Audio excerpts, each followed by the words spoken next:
Roads, taverns, and mills, the cornerstones of a community. Roads connect people to places.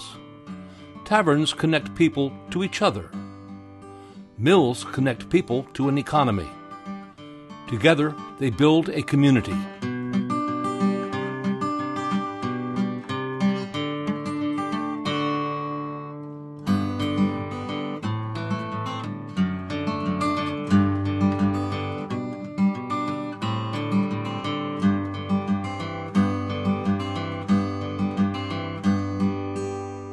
Actually, all three are interrelated because they deal with land ownership. That's a common bond among those three.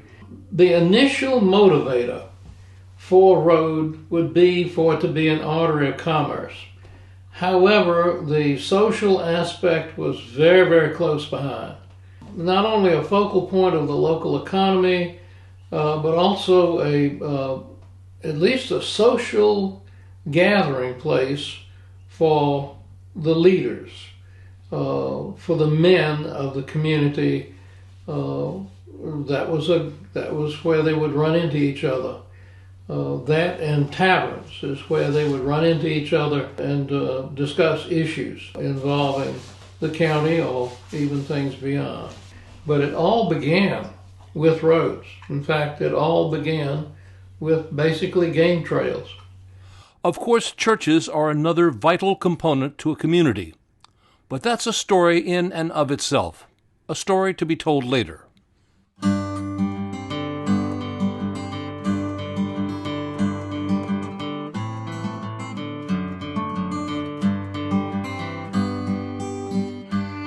Historically, the most important element in this equation is the road. Roads were not just the paths down which we walk or ride or transport goods. In the 18th and 19th century, they were the avenues of communication. They were the telephone, the postal route, the internet, all rolled up into one. Without them, we would have all been hermits. With them, we became a community.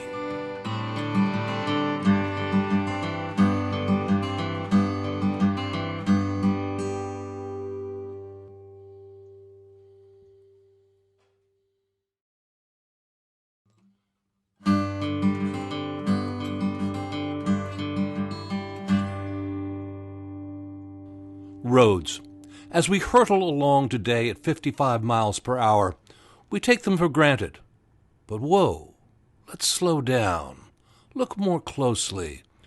Once your eye gets used to them, old roadbeds can be seen everywhere.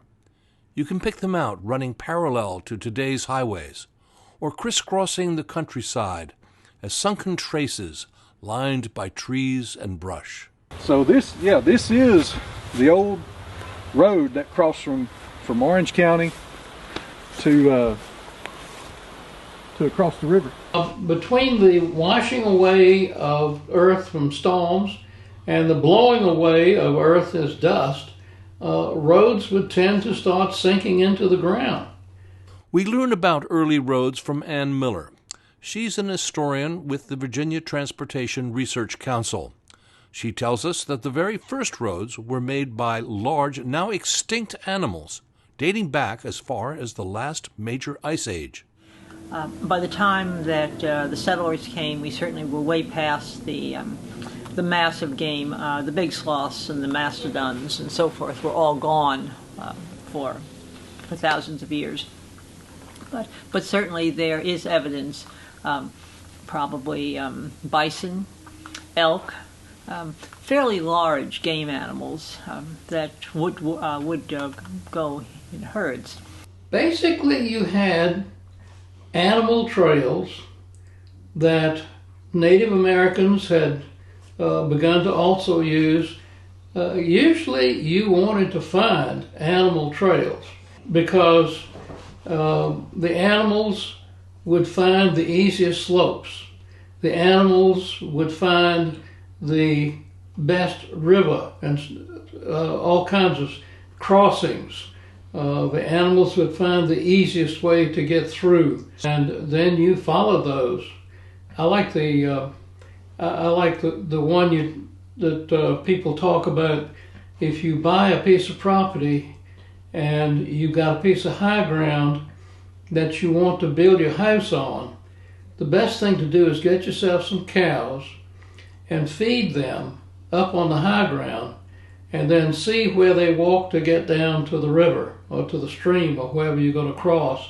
See how they make it back and forth, and they will tell you where the road needs to go. Naturally, Native Americans followed the game, as did hunting parties of European settlers. And the so-called Great Iroquois War Trail went down the eastern face of the Blue Ridge. And it was not necessarily a single trail. Very much like what they call the Carolina Road. Actually, the Carolina Road was a number of disparate trails that would come together, usually at good river crossings, and then fan out again. Of course, the first roads for European settlers were the rivers. And the Rappahannock River was navigable by ocean-going ships all the way to the first set of rapids, what they call the falls of the Rappahannock. And that's that set of rapids that is northwest side of Fredericksburg. You could sail an ocean-going ship all the way up to those rapids. So why were they going west? Simple answer: to find land. Of course, the earliest road through here, formal road, was the road that was cleared to Germanna in 1714 to allow the settlement of it. When you first have settlement coming into, particularly into the Piedmont in Virginia, each county had at least one mountain road that was heading to the Blue Ridge that would get people into the backcountry for settlement. Here what you're seeing is, in the vicinity of Orange, the corridors of the three mountain roads, of course, coming in from Essex, and below that King and Queen, King William, all coming together close to the modern town of Orange, and then proceeding on to the west, cutting off onto Montford, through present-day Liberty Mills, and then going down the Scuffletown Road, and eventually, of course, towards Lydia and towards Swift Run Gap. Those three mountain roads for Essex, King and Queen, and King William are still partly visible in trace, and in some cases are partly overlaid by modern roads. They come together near the town of Orange, and from there, one Spotsylvania Mountain Road goes west. That is more or less in the corridor of the present Scuffletown Road, 609. And a lot of that is probably very close to the route that Spotswood took in 1716 to get over the Blue Ridge. And what about the road that the Marquis de Lafayette used in 1781 when he came through on his way to Yorktown? The road that the Marquis built was more of the road that he improved to some extent. Originally, the Marquis roads wiggled through here, and then, of course, came through here and crossed at Brock's Bridge. What he did was he did some quick improvements to the road, probably some quick clearing, and might have thrown down some trees for corduroy to get the troops through there. You also have north-south roads that tend to be called Carolina roads, or sometimes Caroline roads. We have, of course, right outside this door, we have Caroline Street, which is the remnant of one of those north-south roads. From the deep water docks at Fredericksburg, there was a road that went all the way across Spotsylvania County, all the way across Orange County, and all the way through Albemarle County to the docks at Scott's Landing on the James River, Scottsville. That was the major development road at one time. Now you may wonder why all these roads converged where the town of Orange is located today. There is a pass through the Southwest Mountains where this little settlement began. In other words, you could have roads from north-south, east-west coming to this pass just to get through. And that's Orange developed along that pass. And in fact, if you want to see the pass, you go into the main part of town and you go to the railroad station. And if you're standing at the railroad station looking at the railroad tracks, you look to your right and the land rises. You look to your left and the land rises. And right where you're standing is the pass.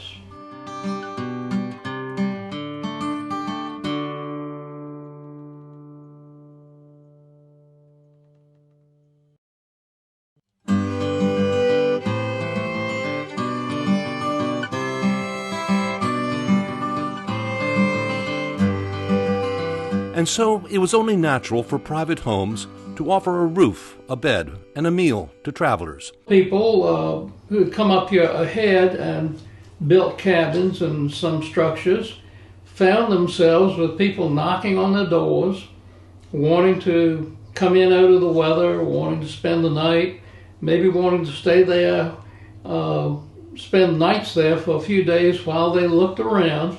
And as travelers increased, these private B&Bs became businesses. Typically, taverns sprang up where roads crossed. Taverns were serving the public need.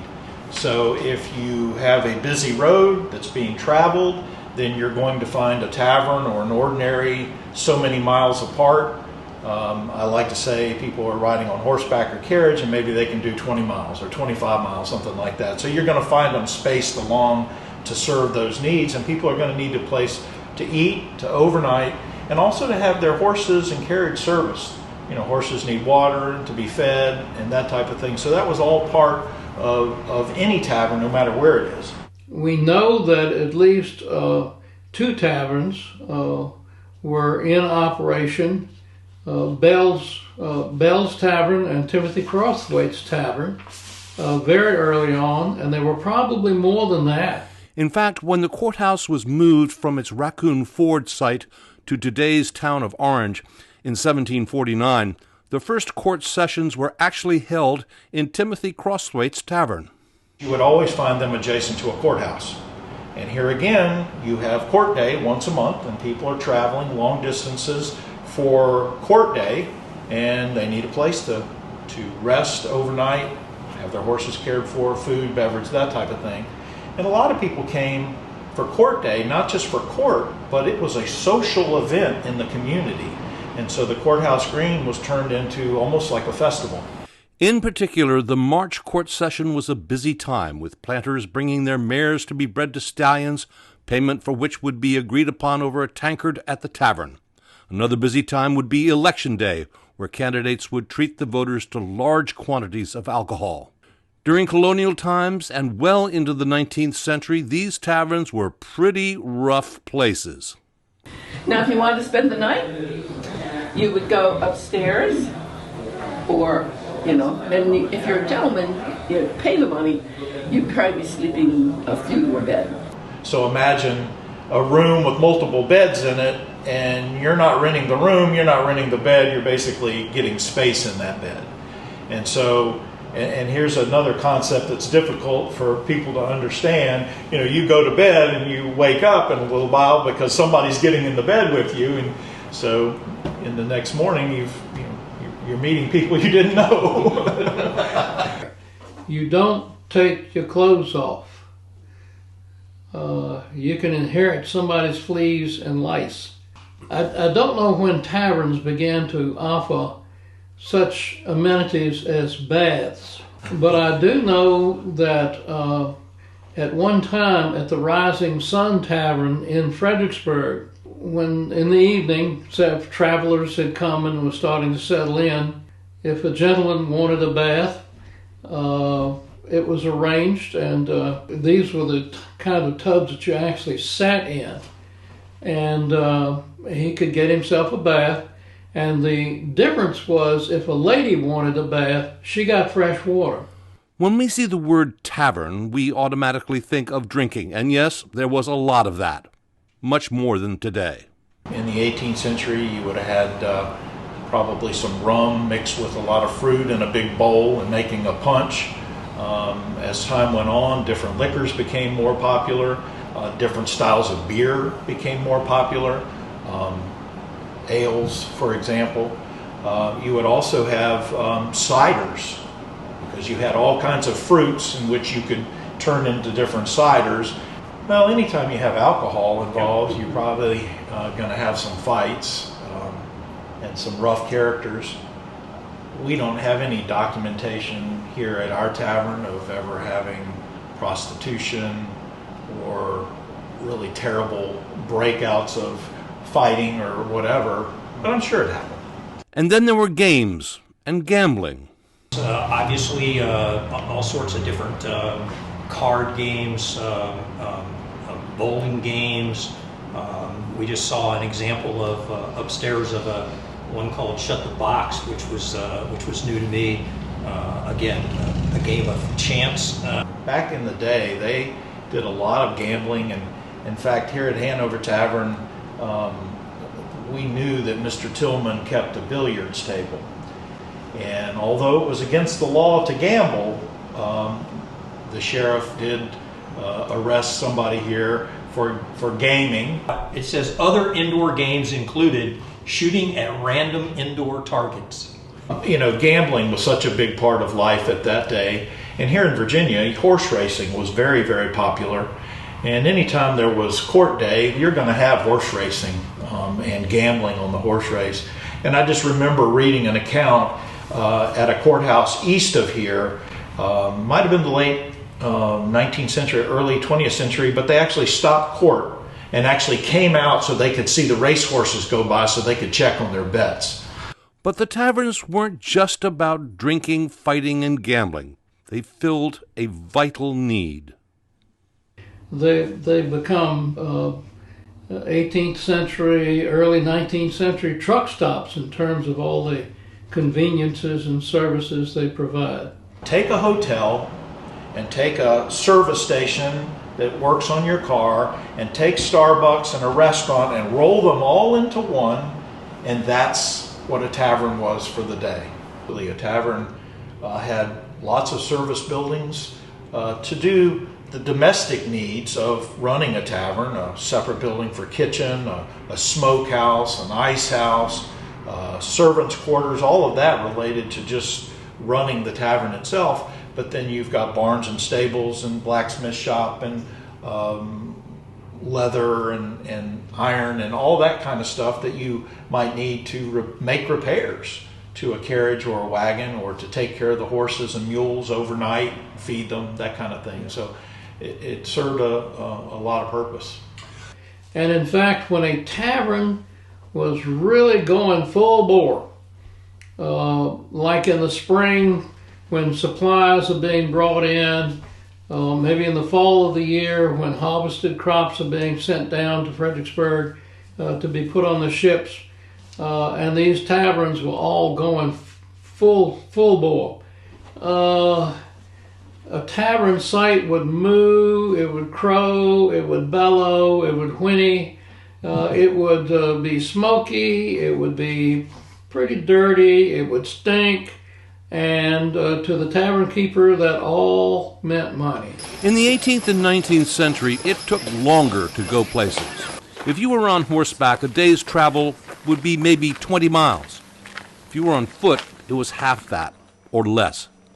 So taverns were located about every 9 miles apart, which is the distance someone can comfortably travel in a day, driving a flock of geese, for example, to market.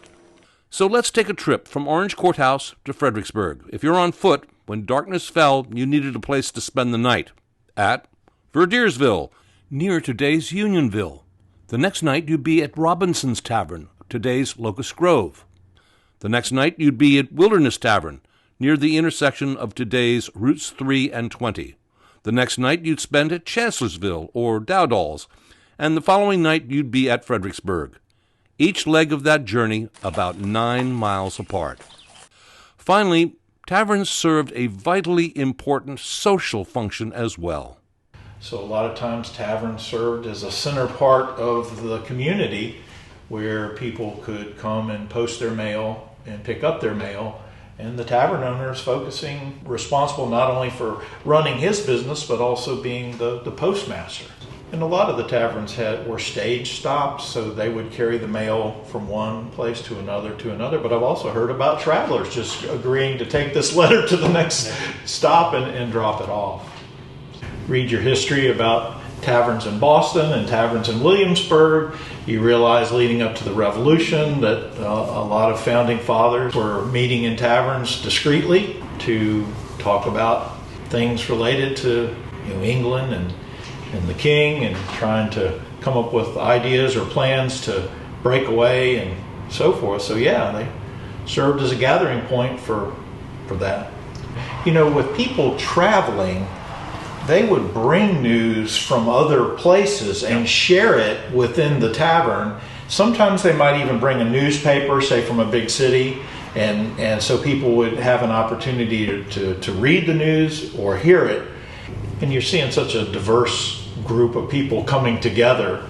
They might not be traveling together, but all of a sudden they're at the same place, spending the night, eating a meal in a small room. And all of a sudden everybody in that same place are, becoming friends, so to say, and meeting for the first time. And they might be at different levels within the financial structure, but they're all the same here, So who knows, they might end up in that same bed.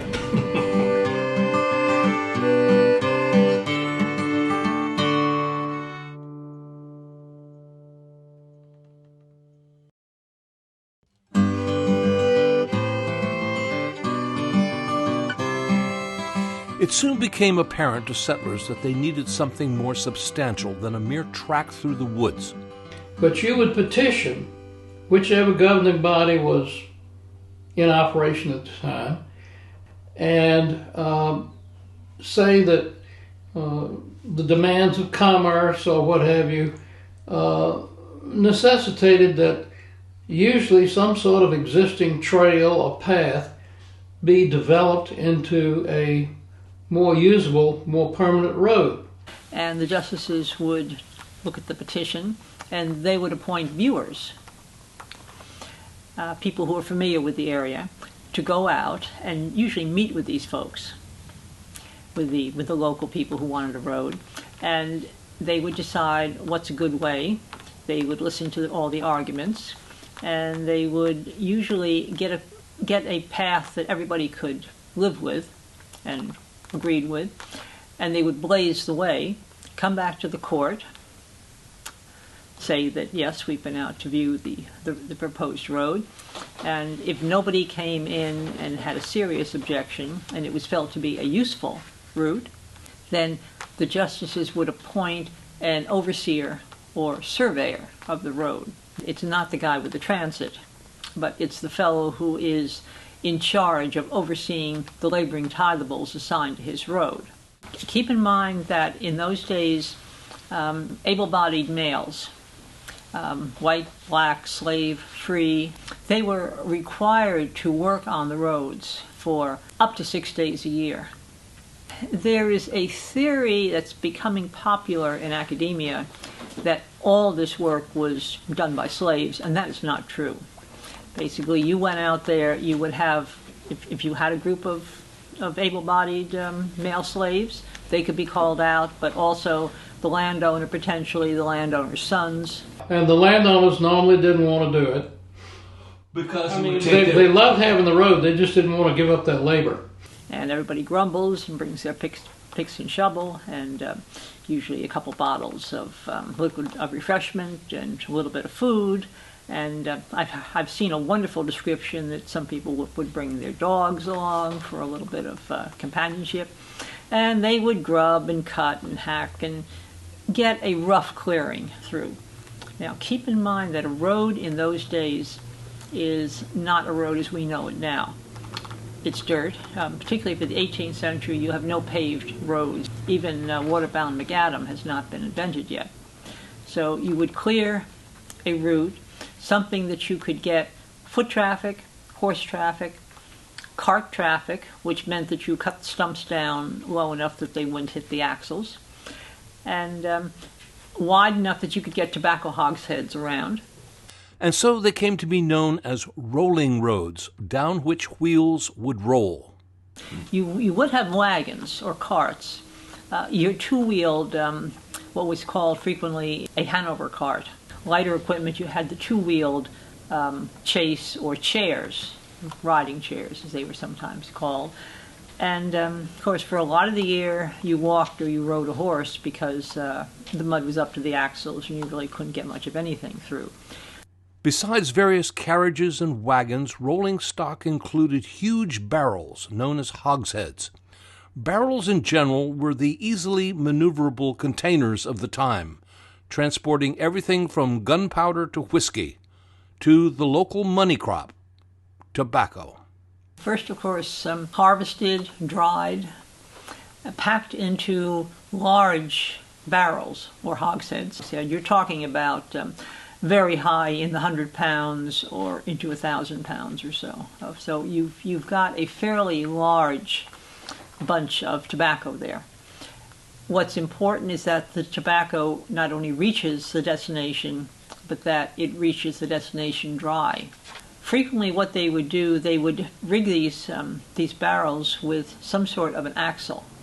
And so they would tow the hogshead down the road to the market. Inevitably, they would run into an obstacle, such as a river. Fords, of course, are the first way that you crossed a stream. You just found a place that wasn't deep enough to take you away, and you crossed.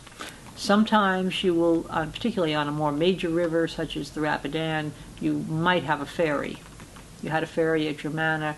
You had a ferry, I believe, at Raccoon Ford for a little while because that's where the court eventually set up for Orange County. The very first bridge, probably in the Piedmont, was over Wilderness Run. It was up by 1715. It was probably a very crude bridge. Usually what they would do if they needed a bridge, if you couldn't get a good ford or so in those days, you would put what they called mud sills down. You would get a couple sturdy logs, but you would attach some boards, and that was your bridge. Very crude. Later on, you have wooden trusses. By the time that we've got settlement here, at least in the 18th century, you do have some simple trusses. Sometimes in the low spots, they put down what was known as corduroy, where they would literally take whole or split logs and put them down on a boggy area so you could at least get things through. Now, of course, it was rough on a horse, it was rough on a wagon.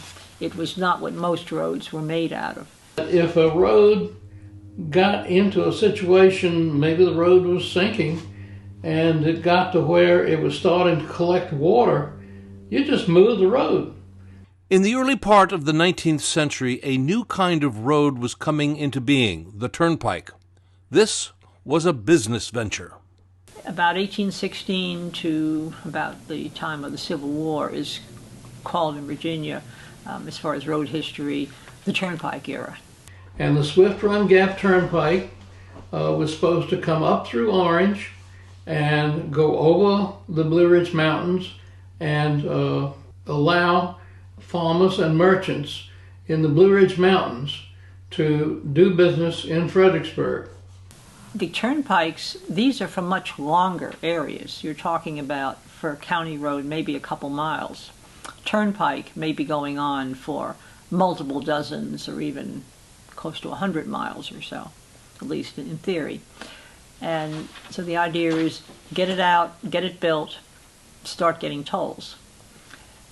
It may be instructive to note that the Orange Turnpike was one of the ones that never made a whole lot of money and eventually went bankrupt. The Orange Turnpike can be seen today, a masterpiece of engineering and a dismal failure as a practical road. Ignoring obstacles, it went dead straight, without taking into account local landowners nor the geography, much to the consternation of the beasts of burden and their owners. They wanted to show you they could do it, and so they did it. Uphill up cliff, through swamp. It definitely did not follow the cows. A huge improvement came with plank roads.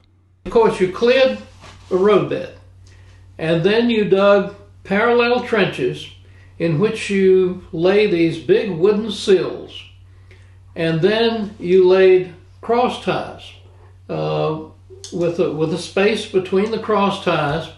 Then you put earth in the middle for your draft animals that were pulling the wagons, for the draft animals to walk on, and then the wagons rolled on these planks. And when they were brand new, built brand new, they were fabulous. The wagons rolled on the wood part, the animals walked on the earth part, and you moved right along. They could not be maintained. By the middle of the 19th century, the network of roads had expanded. An enterprising Scotsman named John Loudon McAdam developed a way of paving roads. What about McAdam is a system that was perfected by the early 19th century. It involves broken stone that is graded, and then they would put the stone down in layers, larger stuff lower down, and then in several layers getting progressively smaller and smaller and smaller. Then they would roll it, and then eventually the work would be done by, the final work would be done almost by the wagons that were going over it. They would crush things a little more. Necessity being the mother of invention, the American Civil War served as a catalyst for the improvement of roads to better move men and materiel. Interestingly enough, you have the Main Street in Orange is done by the early 1860s. We know that they did have some soldiers redoing the plank road. Still, there were many hazards to overcome, most of them weather-related, in particular mud, snow, and ice. Keep in mind, winters were much colder then than today. Naturally, there were mishaps and accidents, not to mention poor signage. At a crossroads or a major fork roads, you had to put up a post of direction. In other words, a post about 10 feet high with some boards on it. Sometimes they actually have a little pointing hand, which is actually called an index. Yeah. There are story upon story early travelers' accounts of people getting lost and asking directions, and depending on how good the directions were, either finding their way back or getting even more lost. An amusing travelogue comes to us courtesy of an illustrator whose pen name was Port Crayon. He was persuaded to take his female cousins on a road trip through western and Piedmont Virginia in the early 1850s.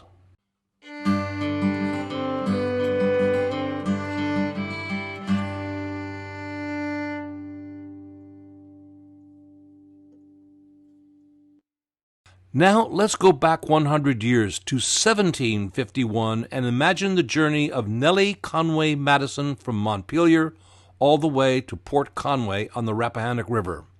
And she would have gotten a carriage and gotten on that road and gone to Fredericksburg.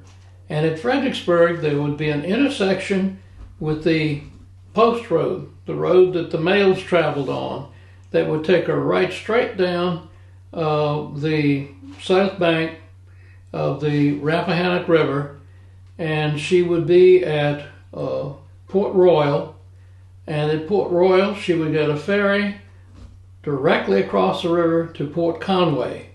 And she, keep in mind, is Nellie Conway Madison. When she got to Port Conway, she was home. When you think a woman who is late in pregnancy, and it's late winter, early spring, the roads are muddy, it's probably not an easy journey. Whether she is being carried in some sort of a riding chair, advanced in pregnancy, she's probably not riding side saddle. Of course, women did not ride astride at that point. She might have been riding pillion behind a groom, a slave, whether her husband actually accompanied her or not. If he did, he might have been the rider. The occasion was to give birth to her first child in the safety of her ancestral home, surrounded by familiar relatives, servants, and trusted midwives. That child was James, the future 4th President of the United States.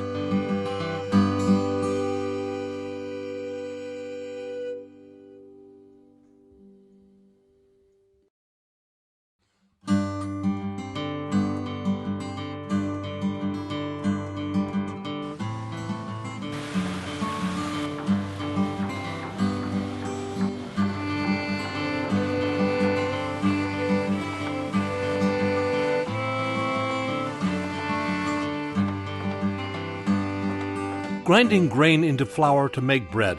That fundamental process is a cornerstone of civilization, going back to biblical times and before. But as far as the New World was concerned, the water-driven mill came to us from Europe. Well, in addition to building fences and bringing up cattle and planting fruit trees and clearing some land to plant, it seems that everybody saw a necessity to build a mill. You could have 2 or 3, even 4 or 5 mills on a single stream. Everybody had to have a mill. There are minimally, during the mid-19th century, minimally 30 to 35 grist mills that were in existence. Not necessarily in operation, but existed within Orange County during that time. Ray Ezel has been conducting an inventory and condition assessment of mills in Orange County, Virginia. The majority of these mills were the small water-powered grist mills, which used the typical, water wheel to turn the gearing and the turbine. Why so many mills? One of the reasons is that in 18th century Piedmont Virginia, there was a fundamental shift in agriculture away from tobacco and to the planting and harvesting of grain. A mill operates essentially on the premise of using water power and gravity. A suitable stream was dammed up to provide a certain level of impoundment or a head, and then a mill race was excavated by hand to bring the impounded water through the mill race to the wheel, the water wheel. And so the water flowed from the end of the mill race through a wooden sluice for some short distance, which brought the water right to the very top edge of the wheel, and then it would, by gravity, it would turn the wheel, and the wheel was connected and geared in such a way to then operate all the internal components of the mill itself, typically and mainly the grindstones. Millers were only busy during certain times of the year, during harvest time, in the fall. And then maybe if there was a winter wheat crop. Typically when the mill was in operation after harvest, there may be a dozen wagons, stacked up on the road outside waiting their turn to bring their grain in to the mill and have it ground. Nathan Stalvey is the director of the Burwell Morgan Mill in Clark County, Virginia. Built in the 1780s, this mill is still working to this day. First thing we do when we come in the morning is we have to grease up the gears. And we have to clean the stones, bleach the stones, make sure everything's clean and ready to go. Once the gears are greased, then we come up here and we put this stone on. So we have to manually bring these stones over, turn them horizontally, and place them onto the bed stone. The top stone is called the runner stone. That's the stone that actually moves. The bed stone is the flat stone that stays stationary. That's what the runner stone runs on top of. So we move that stone over, and that stone weighs about 3,000 pounds. For perspective, four-door Toyota Camry weighs about 3,000 pounds. So it takes usually about 3 or 4 of us to move the stone over, lower it down onto the bed stone. And then we put all the furniture around it. We've got our hoop, we've got our chair, we've got our shoe, our damsel rod that we all put on. We tie everything up. We control this rope right here, controls the height of the shoe. That adjusts the speed of how the grain comes out of the shoe into the stone to be ground up. So the French burr is one of the strongest stones you can imagine. French burr stone is the preferred millstone for a lot of mills. French burr stone does not crack very easily. It is extremely solid. If you were to look at the surface of a millstone, there are several sets of these furrows, and they're arranged diagonally around the millstone, and it just so happens that it moves the grain across that stone, and it works. Once the wheat is ground up, it goes down the chute into a sifter downstairs, and the grain is sifted out. We bag that grain up and put it into 2-pound bags, bring it up here, sell it here at the mill, sell it across the street at Lock Store and other farm markets in the area. The miller made his money just like anybody else would have made his money. However, one way that was a little different in which the miller got paid was he would take his portion in product. There are two important people involved in the operation and building of a mill: the miller and the millwright.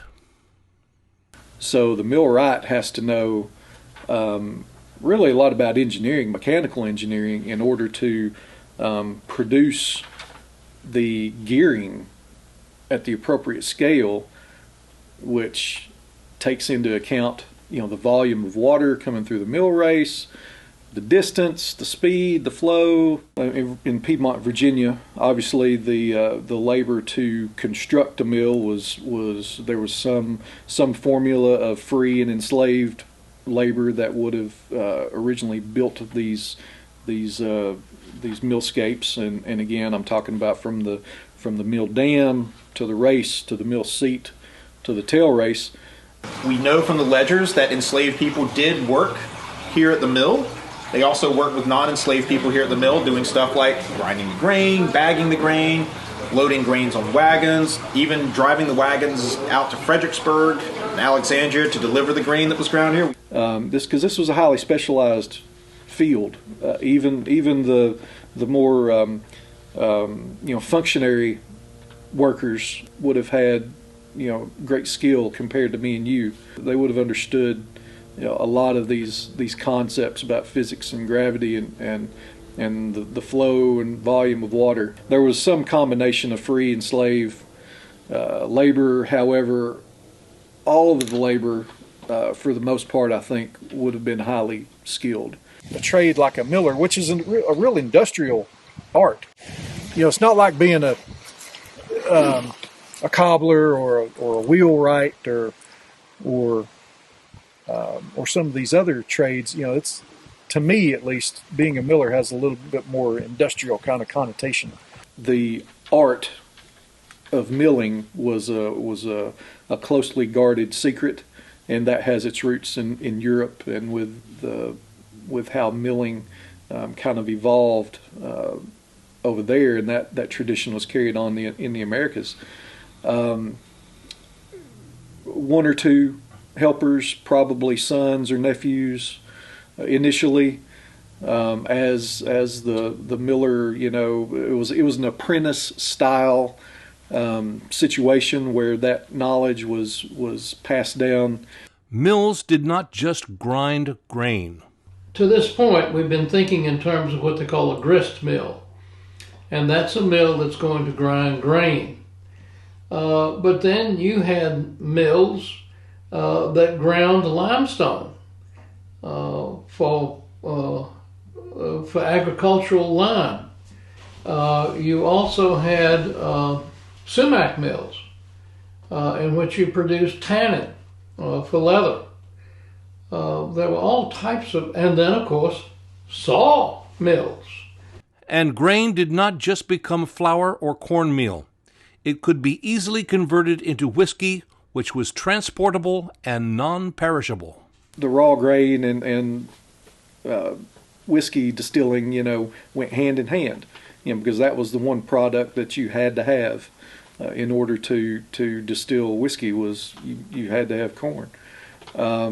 Now, if we look at George Washington up at Mount Vernon, his grist mill and his distillery are only a few hundred feet apart. So one of the ways that he could efficiently and cost effectively move his corn product to market was to convert it into whiskey. Two things threatened mills: fire and flood. Mills were notorious for catching fire and burning down, just because you had all this, highly combustible, really, really small particulate, just like a grain silo today. There were two components of that millscape that were especially in peril during floods of a large stream.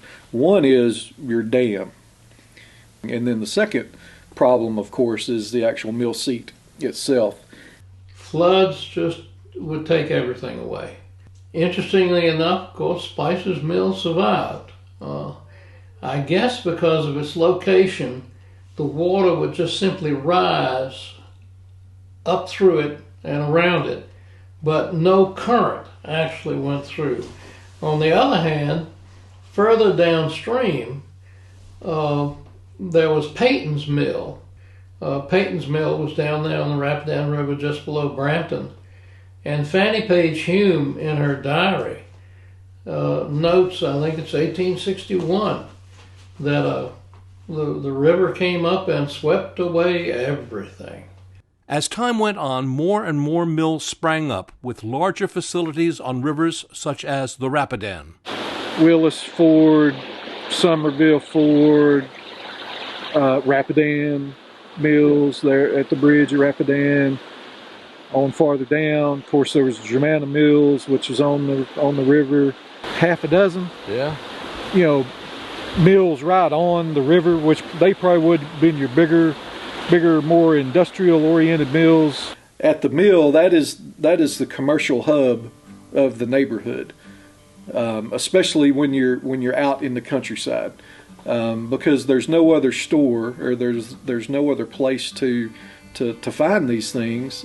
Mills became harbingers of industrialization. They were the gathering places, the economic magnets that drew stores, distilleries, repair shops, and houses into communities, leading the way from a barter system to a mercantile economy. And it's because of the mill, typically, that provided the impetus for these little communities to flourish, through their history.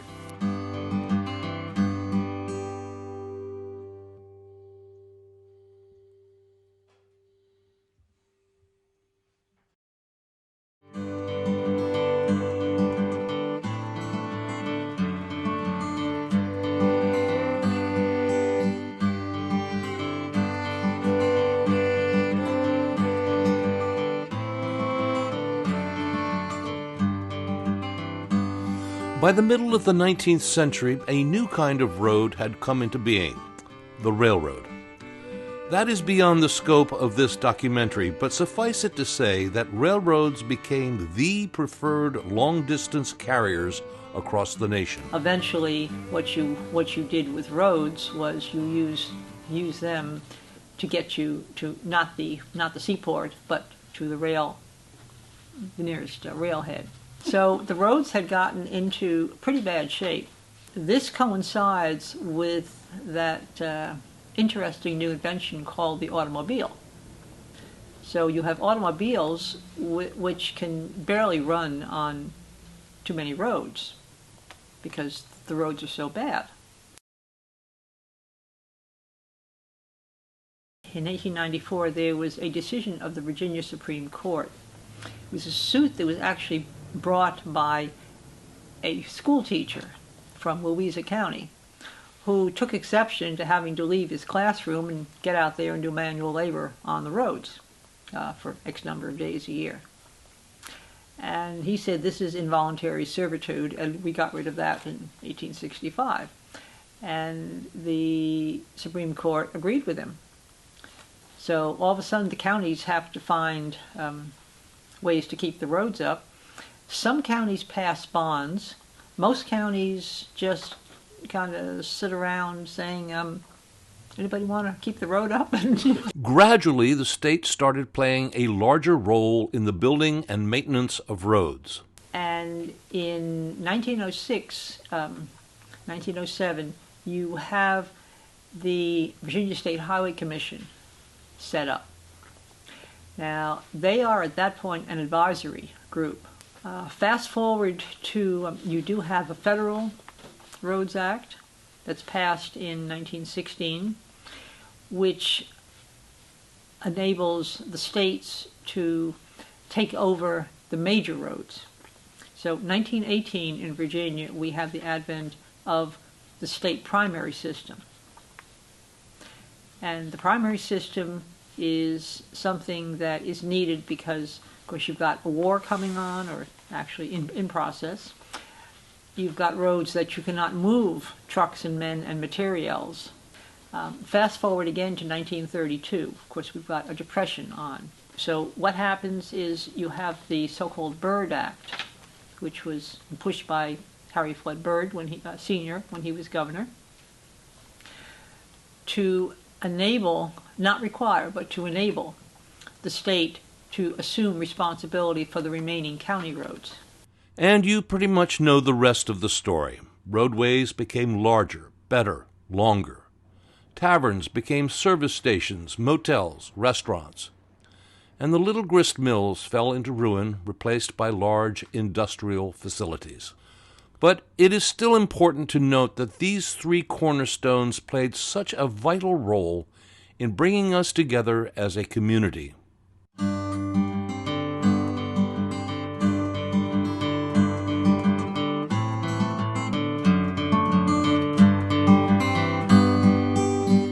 And so we conclude with a short half-day journey that Philip and James Barber might have made to visit each other in the early 19th century. From Philip's house, Frascati, past as many as 3 mills and a tavern, on his way to James's house in Barbersville.